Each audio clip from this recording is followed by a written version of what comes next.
ঢাকায় শাহবাগ থানার সামনে বঙ্গবন্ধু ৭ মার্চের ভাষণ বাজাতে গিয়ে মারধর ও হেনস্থার শিকার হয়েছেন ঢাকা বিশ্ববিদ্যালয়ের এক ছাত্রনেতাসহ দুজন। শনিবার রাত 11:15টার দিকে শাহবাগ থানার ফটকে এ ঘটনা ঘটে। থানার সামনে বঙ্গবন্ধুর ভাষণ বাজানোর এ কর্মসূচির ডাক দেন শেখ তাসনিম আফরোজ ইমি সহ কয়েকজন।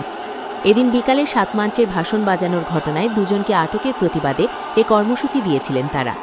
রাত 9:30টায় রিকশায় করে মাইকে বঙ্গবন্ধুর ভাষণ বাজানোর মাধ্যমে কর্মসূচি শুরু হয়।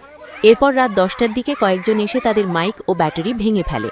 এ সময় আয়োজকরা বাধা দিলে হাতাহাতি হয়। হাতাহাতির পর ইমি সহ অন্যান্যরা জাদুঘরের সামনেই থেকে যান। এর মধ্যে রাত 10:30টার দিকে সেখানে যান ঢাকা বিশ্ববিদ্যালয় কেন্দ্রীয় ছাত্র সংসদ ও জাতীয় ছাত্র শক্তির নেতাকর্মীরা। পরে ডাকসুর সাহিত্য ও সংস্কৃতি বিষয়ক সম্পাদক মোসাদ্দিদ ইবনে আলী মোহাম্মদ ও সমাজসেবা সম্পাদক এবি জুবায়ের রিকশাটি টেনে শাহবাগ থানার ভেতরে নিয়ে যান। এ সময় ইমির সঙ্গে থাকা ঢাকা বিশ্ববিদ্যালয়ের শিক্ষার্থী আবদুল্লাহ আল মামুনকে ছাত্রলীগের তকমা দিয়ে টেনে হিচড়ে থানার ফটকে নিয়ে মারধর করা হয় ইমিকেও।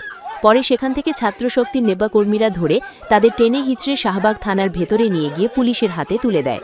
গত সেপ্টেম্বরে ডাকসু নির্বাচনে বাম সংগঠনগুলোর প্রতিরোধ পর্ষদ প্যানেল থেকে ভিপি প্রার্থী ছিলেন ইমি।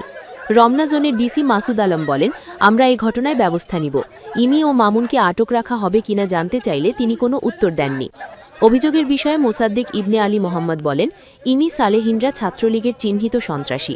তারা ছাত্রলীগকে পুনর্বাসনের চেষ্টা করছে। তাই আমরা ইমিকে রিকশাসহ টেনে নিয়ে এসেছি, পুলিশের হাতে তুলে দিয়েছি। এখন তারা কি করে দেখার বিষয়। বিকালে চানখারপুর মোড়ে বঙ্গবন্ধুর ভাষণ বাজাতে গিয়ে যে দুজন আটক হন তাদের একজনের নাম আসিফ আহমেদ। তিনি ঢাকা বিশ্ববিদ্যালয় 2018-19 শিক্ষাবর্ষের পদার্থবিজ্ঞান বিভাগের শিক্ষার্থী ছিলেন। একই দিন দুপুরে ঢাকার মগবাজার এলাকায় ৭ মার্চের ভাষণ বাজিয়ে পদযাত্রা করেন 4 তরুণ-তরুণী।